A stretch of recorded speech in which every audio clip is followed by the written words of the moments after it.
pretty good counter in that regard.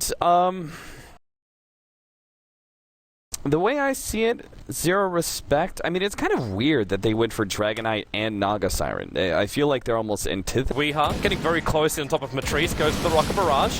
He's going to get a little bit off. At the same time, there's some good Riptide damage into both vanskor as well as Weha.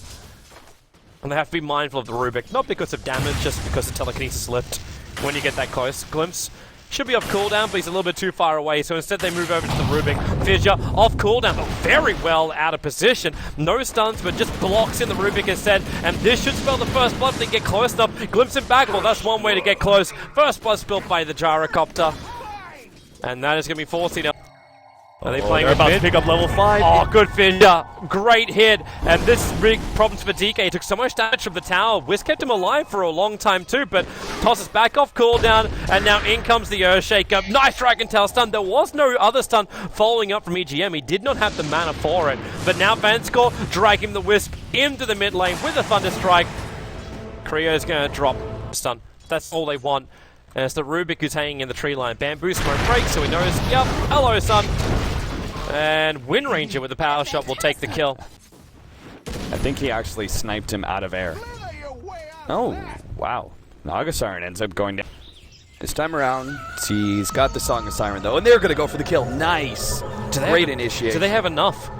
Like, if he calls down, like, they actually have to hook shot him and actually cancel off his stuns, but they push him out and then throw him back in again to the cogs. With the call down, flag cannon, the one charge is giving a little bit more damage, and maybe, yep, with the toss down, vanskor gonna drag back your Clockwork. He's got a hook shot available, so he can try and turn this one, but accepts his fate and dies. Bamboo, the toss of the creep, down after Matrice. There's no Fissure mana, plus it's on cooldown for the moment, so they can't just instantly kill off Matrice, but Bamboo, 3-1 charges and bottle charges to Falble. They just corner in Matrice. There's your stun, tossing in the tiny illusion. A kill for Bamboo, using himself quite literally. Where's the team? Wisp is still. They see him, but can he get the hook shot? Does he even want the hook shot here? Earthshaker trying to use the tree line, the creep wave to body block it. That's a double creep wave coming in too, as he just keeps juking around the tree lines. EGM, the Echo Slam, Fissure, and Totem Stomp's all available. There she waited all the battery assault out and runs over to now to the eastern trees. At the same time, the Dragon Knight dies in the mid. EGM, the TP out. He actually got himself away from all of that. EGM, what a player. Holy cow. I mean, he can just charge him down. Power shot gets in the vision, and then start with the avalanche, follow into the toss. And okay, they actually focus fired him as well. Middle lane, they're going to go on vanskor here. Popping the Dragonite's ultimate. They're going to try and shut it down. Nice silence, but it's not enough. But DK's still stuck here. Bamboo's going to TP in. He doesn't have mana for a toss. Now he does. He can throw Weha into this, and that means they can go for the Rocket Barrage into the TK. They already just used the toss to kill off one of them. That was the Wisp. And it's a Naga Siren song to TP out. Making sure the Dragonite on the lane. There's a counter smoke. If they get a really good Rubik steal. Smoke broke on both of them. And they see Rubik now. Bamboo blinks down. Ah, the cogs. Just in time, they get a glimpse of back the other side of the cogs, and the Fissure keeps him up. Actually bought that fraction of a second time to get the wall up and running. And then Bamboo, they just beat him down the old-fashioned way. In some sense, they're playing maybe a little bit too passively and not responding to situations like that with TPs. Oh, Bamboo. That's not real.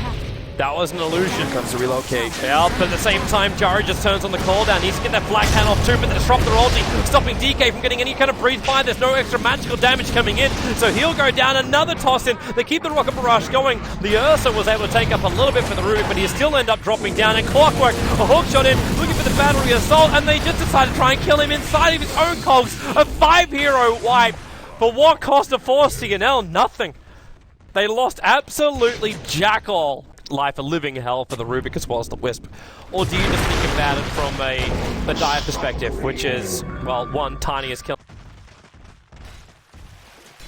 2100 gold on Naga Siren. You're looking at best, as middle dies. He actually backed up. Was that toss? It's avalanche. Top lane, they're having a crack over on the disruptor. I mean, sorry, on the DK. Oh, they glimpsed him back! There was a relocate save, and they actually glimpsed him back underneath the tier 1 tower. And Waga can easily set up for the Wisp, relocate back into shackle. I mean, everywhere you look, to stomp him down for the count. It's outplays, right? 4CNL are outplaying their opponents through individual. Like, Scythe of Ice isn't bad for a Wind Ranger, but it's not bad, but you've already got enough stuff that's going to do that job. Who's considering Matrice? Actually blinks to... Oh, he got him. Actually caught him after he started the TP. This is really bad for Matrice. He's only got 3k life. Is he going to Song of the Siren up here? No, Bamboo! I mean, what do you do in that situation? Like, you can't Intentional from the Wisp to start with to relocate him out before the fight began. But either way, the Wisp is down. They're actually TPing down the bottom lane. The Clockwork's down here as well. And Disruptor throws the ulti down, so Earthshaker will drop here. They got the kill, the return kill over on the Wisp. And Disruptor, well, the shackle won't hit from Waga. There's a mini stun into the focus fire over on the Clockwork. Glimpse him back again, so Waga can keep attacking you. Stick a focus fire on him, and he'll find that kill eventually. While the DK in the trees, Rocket Mirage, it's the damage, the range creep. Sorry, the melee creep were coming in from the rear. It didn't take enough of the brunt of the damage, so that is the death of the DK. They're still a fifth year off now. Avalanche toss. Oh, you had the last, can't get the last in, but the Fisher though, from the Earthshaker will connect. He 4-staffs up. And the Clockwork, if he's going to hook shot for this, well, actually he goes for the other one. He goes for EGM, relocates on the way in, but Bamboo, Avalanche toss combo in 2 seconds time. Now they've lost the Earthshaker, but in for the toss and the Avalanche. Rock Barrage called down. This Clockwork is dead to rights. The DK is doing what he can, but up against such a farmed up Weeha, what he can do is not a hell of a lot. And we're about to see another jump. 1 second Blink Dagger, in for the toss. Nope. They're not going to go underneath the tier 3s. So successful. That tier 2 tower is gone. And they're looking for the opening. Shackle over from Matrice. vanskor will commit the ultimate. There's no Song of the Siren, but an Avalanche toss throwing the Rubik back into the play. Bamboo's always looking for the extra one to take home. And they'll take both of them, the Naga and the Rubik down a bot. It was Lincoln's, by the way, on the Wind Ranger. It's because there's a lot of single target stuns, telekinesis, and snare, dragon tail. They found an opening. Jaro. Fissure trying to... EGM was trying to push the Jaro out of the cogs with that Fissure. But it wasn't successful. But there's a lot of here. If you can find a kill, he'll go for that one as well. The Clockwork reveals him and actually puts the Blink Dagger onto cooldown. And now Solutions were taking tier 2. There's the jump in, Avalanche toss, actually throwing the DK back. The Echo Slam also went for it, but the DK gets the BKB off in time, and Sexy Bamboo forces out the way they use the Lincoln Spin to try and protect him. Obviously not as effective, but when the Disruptor throws down the ulti and a perfect shackle from Waga, they want to follow it up, but the Song of the Siren stops the fun. vanskor trying to glimpse, well, who away? No one went anywhere, but Jarakov's going to come into the fight. The Fissure trying to clean him up with the cooldown. Difficult to re-enter the zero respect base, so DK stuck outside the base. In fact, the relocate is on cooldown, so when he tethers in like that for the Wisp, he cannot pull the DK out to safety. They both end up dying.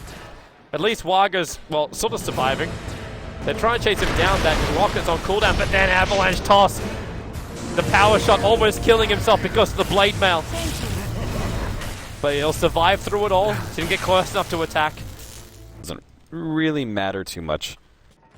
Items and item. Bamboo's trying to kill off Clockwork. Oh, he cancelled the TP. Still has the double damage rune, and what did actually Waga buy? Bamboo bought a Dagon. He's trying to punch him down. Forced off into the second bash. One last team fight will basically do it for 4C. They get rid of the tower. Nope. Avalanche toss. 4-staff away. Toss was stolen, and they actually used the relocate to save the DK, pulling him back a long way while Clockwork initiates Imblies right in the middle of that Aghanim's ulti from Disruptor. So they have enough damage to kill him with the cooldown and the toss. It's enough. The Clockwork's on the sidelines. Buyback is not available. It's only available for the Wisp, and well, he might get used to it in a moment. He's lost his Rubik as well from Bamboo's Dagon and the BKB from Dragon Knight. The physical damage will carve him up. They don't care about the magical anymore, even though Echo Slam is up for the Earthshaker. A little bit too early on the stun from EGM, but with the tether, Jaro, I don't think they care again. Like, you've got 3 heroes down, you've taken mid-racks, the bottom lane's pushing in far enough that you can take down that tier 3 tower pretty quickly. This will be a double set of racks. Very low. 4C now may try for a second He's stand coming of racks, out. but this could be the fight that they lose. That's the Shadowblade initiation, tethering all the way through. You got Narmlet now on that Dragon Knight trying to fight him with the Echo Slam control. Remember, there's no BKB for that Dragon Knight, so he's down for the count. That's it. GG, the one last hurrah. Game was good, game was golden, and game is over. Yeah, I thought maybe they would be like, make the reinitiation once their heroes were back up, but they tried it without the Naga Siren and just immediately fought. I mean, we didn't even see Radiance finished by the Naga. No, she got it at the end. She got it at the end. It just had no effect because the illusions wouldn't stay alive long enough. Yeah. So, good game. That means we go to a third game, a deciding game for our European division tonight.